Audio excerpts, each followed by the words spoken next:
మత్తయి సువార్త 18వ అధ్యాయము.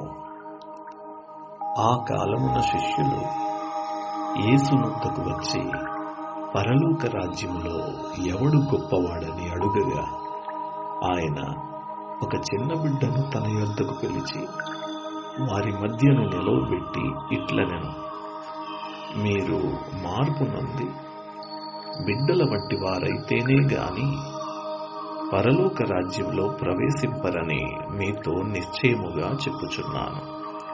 కాగా ఈ బిడ్డ వలె తన్ను తాను తగ్గించుకుని వాడెవడో వాడే పరలోక రాజ్యంలో గొప్పవాడు. మరియు ఈలాంటి ఒక బిడ్డను నా పేరట చేర్చుకునివాడు నన్ను చేర్చుకును. నా యందు విశ్వాసముంచు ఈ చిన్నవారిలో ఒకనిని అభ్యంతరపరచువాడెవడో వాడు మెడకు పెద్ద తిరుగట్టు రాయి కట్టబడిన వాడై మిక్కిలి లోతైన సముద్రములో ముంచివేయబడుట వానికి మేలు. అభ్యంతరము వలన లోకమునకు శ్రమ. అభ్యంతరములు రాక తప్పవు గాని ఎవని వలన అభ్యంతరము వచ్చునో ఆ మనుష్యునికి శ్రమ. కాగా నీ చెయ్యి అయినను నీ పాదమైనను నిన్ను అభ్యంతరపరచిన ఎడల దానిని నరికి నీ యొద్ద నుండి పారవేయము. 2 చేతులను 2 పాదములను కలిగి నిత్యాగ్నిలో పడవేయబడుట కంటే కుంటివాడవుగానో అంగహీనుడవుగానో జీవములు ప్రవేశించుట నీకు మేలు. నీ కన్ను నిన్ను అభ్యంతరపరిచిన ఎడల దాని పెరికి నీ యొద్ద నుండి పారవేయము. 2 కన్నులు కలిగి అగ్నిగల నరకంలో పడవేయబడుట కంటే ఒక కన్ను కలిగి జీవములు ప్రవేశించుట నీకు మేలు. ఈ చిన్నవారిలో ఒకనినైనను తృణీకరింపకుండా చూచుకొనుడి.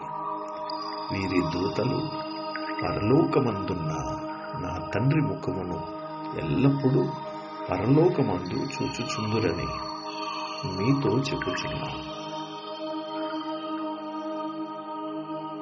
మీకేమి తోచును? ఒక మనుష్యునికి 100 గొర్రెలుండగా వాటిలో ఒకటి తప్పిపోయిన ఎడల 99 కొండ మీద విడిచి వెళ్ళి తప్పిపోయిన దానిని వెదకడా?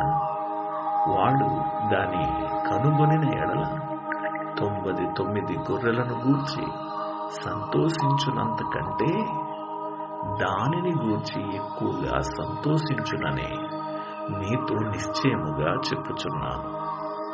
అలాగుననే ఈ చిన్నవారిలో ఒక్కడైనను నశించుట పరలోకమందున్న నీ తండ్రి చిత్తము కాదు.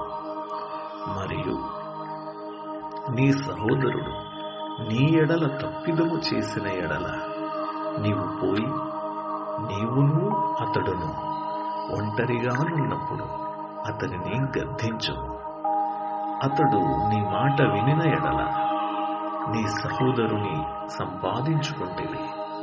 అతడు వినని ఎడల 2-3 సాక్షుల నోట ప్రతి మాట స్థిరపరచబడినట్లు నీవు ఒకరిద్దరిని వెంటబెట్టుకుని అతని యొద్దకు పొమ్ము. అతడు వారి మాటయు వినని ఎడల ఆ సంగతి సంఘమునకు తెలియజెప్పుము.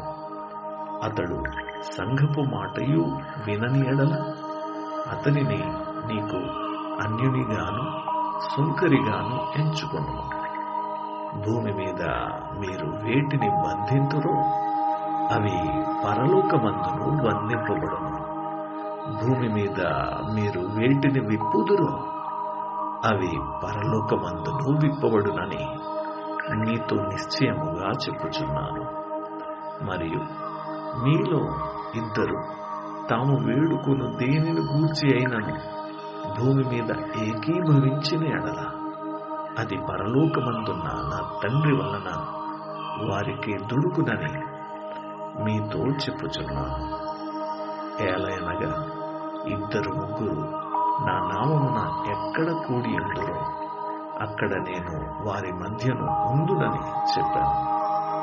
ఆ సమయమున పేతురు ఆయన యొద్దకు వచ్చి, ప్రభువా, నా సహోదరుడు నా ఎడల తప్పిదము చేసిన ఎడల నేనెన్ని మారులు అతన్ని క్షమింపవలెను? 7 మారుల మట్టుగా అని అడిగాను. అందుకు యేసు అతనితో ఇట్లనెను, 7 మారుల మట్టుకే కాదు, 70 ఏళ్ల మారుల మట్టుకని నీతో చెప్పుచున్నాను. కావున పరలోక రాజ్యము తన దాసుల యొద్ద లెక్క చూచుకొనగోరిన ఒక రాజును పోలి ఉన్నది. అతడు లెక్క చూచుకొన మొదలు పెట్టినప్పుడు అతనికి 10,000 తలాంతులు అచ్చి ఉన్న ఒకడు అతని యొద్దకు తేబడెను. అప్పు తీర్చుటకు వాని యొద్ద ఏమీ లేనందున వాని యజమానుడు వానిని, వాని భార్యను, పిల్లలను, వానికి కలిగినది యావత్తును అమ్మి అప్పు తీర్చవలెనని ఆజ్ఞాపించాను. కాబట్టి ఆ దాసుడు అతని ఎదుట సాగిలపడి మొక్కి, నా ఎడల ఊర్చుకొను, నీకు అంతయు చెల్లింతునని చెప్పగా ఆ దాసుని యజమానుడు కనికరపడి వానిని విడిచిపెట్టి వాని అప్పు క్షమించాడు. అయితే ఆ దాసుడు బయటకు వెళ్ళి తనకు 100 దేనారములు అచ్చి ఉన్న తన తోడి దాసులలో ఒకనిని చూచి వాని గొంతు పట్టుకుని, నీవు అచ్చియున్నది చెల్లింపుమనెను. అందుకు వాని తోడి దాసుడు సాగిలపడి, నా ఎడల ఊర్చుకొను, నీకు చెల్లించెదనని వానిని వేడుకొనెను గాని వాడు ఒప్పుకొనక అచ్చియున్నది చెల్లించు వరకు వానిని చెరసాలలో వేయించాను. కాగా వాని తోడి దాసులు జరిగినది చూచి మిక్కిలి దుఃఖపడి వచ్చి జరిగినదంతయు తమ యజమానునికి వివరముగా తెలిపిరి. అప్పుడు వాని యజమానుడు వానిని పిలిపించి, చెడ్డదాసుడా, నీవు నన్ను వేడుకుంటివి గనుక నీ అప్పంతయు క్షమించితిని.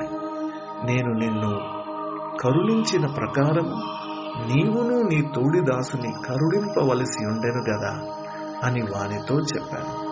అందుచేత వాని యజమానుడు కోపపడి తనకు అచ్చియున్నదంతయు చెల్లించు వరకు బాధపరుచు వానిని అప్పగించాను. మీలో ప్రతివాడును తన సహోదరుని హృదయపూర్వకముగా క్షమింపని ఎడల నా పరలోకపు తండ్రియు ఆ ప్రకారమే మీ ఎడల చేయుననెను. అధ్యాయము సమాప్తం.